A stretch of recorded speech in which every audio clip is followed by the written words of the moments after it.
বিসমিল্লাহির রহমানির রহিম। আসসালামু আলাইকুম। আমি শাহিন দুবাই থেকে বলছি। তাসনিয়া ব্লগের থেকে আপনাদেরকে আবারও স্বাগতম জানাচ্ছি। আমার প্রিয় আফুরা ভাইয়ারা, সবার কী অবস্থা, সবাই কেমন আছেন? আশা করি যে যেখানে আছেন আলহামদুলিল্লাহ অনেক বেশি ভালো আছেন। আমিও আলহামদুলিল্লাহ বেশ ভালো আছি। প্রতিদিনের মতো নতুন আরেকটা ভিডিও নিয়ে হাজির হয়ে গেলাম আপনাদের মাঝে। আশা রাখতেছি আজকের ভিডিওটা আপনাদের কাছে অনেক ভালো লাগবে।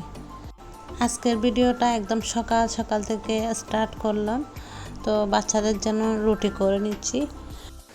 এখন বাজতেছে সকাল 6টা, আমি 5টার দিকে উঠছি। তো উঠে সকালে নামাজটা পড়ছি।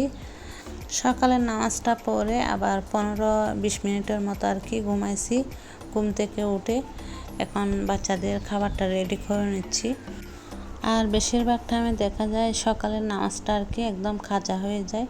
তো যাই হোক, যতটুকু পারি আর কি ততটুকু চেষ্টা করি সকাল সকাল উঠতে। তো যাই হোক, বাচ্চাদের জন্য প্রত্যেক দিন কিন্তু টিফিন রেডি করে দিতে হয়। বাইরের খাবার তেমন একটা খাওয়াই না আর কি। বাইরের খাবার খাওয়াইলে বেশি দিন দেখা যায় মুখের রুচিটা একদম নষ্ট হয়ে যায়। আমার প্রিয় আফুরা চেষ্টা করবেন বাসায় বাচ্চাদেরকে খাবার রেডি করে খাওয়াইতে। বাইরের খাবার একদম কম খাওয়াবেন, যতটুকু পারেন আর কি চেষ্টা করবেন বাসায় রেডি করার জন্য খাবার।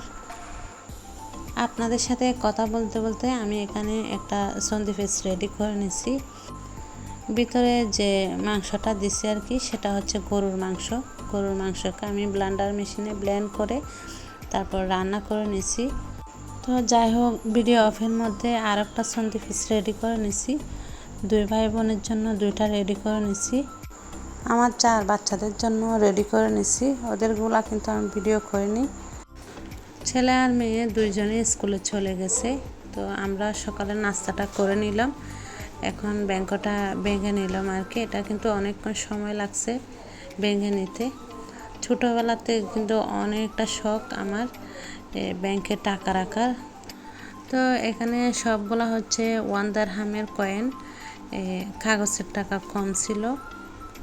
কাগজের টাকা রাখতে আপনাদের ভাইয়া নিষেধ করছে, সেজন্য রাখা হয় নাই। তো যাই হোক, এখন চলে আসলাম রান্না করার জন্য। এখানে বাচ্চাদের জন্য 6টার মতো লেগ পিস নিয়ে নিলাম। তো লেগ পিসগুলো একটু কেটে কেটে নিচ্ছি। এখন দিয়ে দিচ্ছি লেবুর রস পরিমাণ মতো। তারপর দিয়ে দিলাম লাল মরিচের গুঁড়া, হলুদের গুঁড়া, মশলার গুঁড়া। ভিডিও অফের মধ্যে লবণটাও কিন্তু দিয়ে দিছি। তো ভালো করে আমি মেখে নিছি। তেলটা গরম হয়ে গেছে, এখন দিয়ে দিচ্ছি লেগ পিসগুলো কড়াইতে। আমার প্রিয় আফুরা ভাইয়ারা অনেক সুন্দর সুন্দর করে কমেন্ট করেন, অনেক ভালো লাগে আপনাদের ভালো ভালো কমেন্টগুলো পড়তে আর কি। তো আমিও কিন্তু অনেক খুশি আপনারা ভালো ভালো করে কমেন্ট করেন। আমিও ইনশাল্লাহ চেষ্টা করি আপনাদেরকে কমেন্ট করার জন্য। আর আপনাদের ভিডিও তো দেখি, যে সময় কাজ থাকে আর কি তখন আমি ভিডিও চালু করে রাখি, একটার পর একটা ভিডিও দেখি। ইনশাল্লাহ চেষ্টা করি সবার ভিডিও ফুল দেখার জন্য। আমরা যেহেতু যৌথ পরিবার, অনেক সময় দেখা যায় দেশের থেকে কল আসে আর কি। তো কল আসলে সবাই দেখা যায় একসাথে করে। বিকালবেলা বেশি কল আসে, তো আমি বেশিরভাগ বিকালবেলা ভিডিও চালু করে দিই, সবার ভিডিও দেখতে হয়। তো কিছুক্ষণ দেশের থেকে কল আসলে আর কি কিছুক্ষণ কথা বলে আমি বলি রেখে দিতে। তো ওরা আমাকে বলে কেন রেখে দিবে, তাড়াতাড়ি করে কেন রেখে দিবে। তো আমি বলি আমার ভালোবাসার আপুদের ভিডিও দেখতে হবে, সেজন্য রেখে দিচ্ছি আর কি। তো যাই হোক, এরকম বললে ওরা হাসে।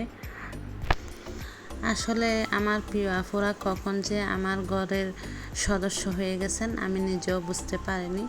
আপনাদেরকে অসংখ্য অসংখ্য ধন্যবাদ। অনেক অনেক দোয়ার ভালোবাসা রইল আপনাদের জন্য। তারপর আরেকটা কথা না বললে নয়, আমার ভিডিওতে কোনো কিছু যদি ভুল দেখেন আর কি, আর আমার কথার মাঝে কোনো কিছু ভুল দেখলে অবশ্যই আমাকে কমেন্ট করে জানাবেন। তো মাছটা কিন্তু রান্না কমপ্লিট হয়েছে। মাছটা কিন্তু আমি আগে রান্না করে নিচ্ছি, এখন রান্না করে নিচ্ছি বাটা। তো বাটা বসাই আবার অন্য চুলায় আর কি এই সবজিগুলো রান্না করব। এগুলো হচ্ছে পুষা। তো এগুলা চিংড়ি মাছ দিয়ে রান্না করব। চিংড়ি মাছ দিয়ে রান্না করলে অনেক মজা হয়, খেতেও মাশাআল্লাহ খুব ভালো লাগে। তো যাই হোক, ভাতের মধ্যে ব্লক চলে আসছে, একটু নেড়ে ছেড়ে নিচ্ছি।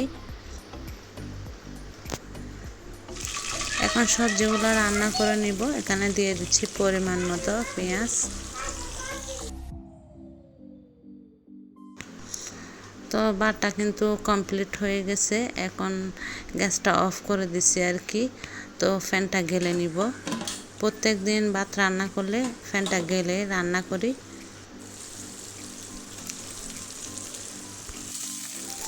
এদিকে পেঁয়াজটা লাল হয়ে গেছে, তারপর দিয়ে দিলাম চিংড়ি মাছ। চিংড়ি মাছগুলো ছোট ছোট করে কেটে নিছি।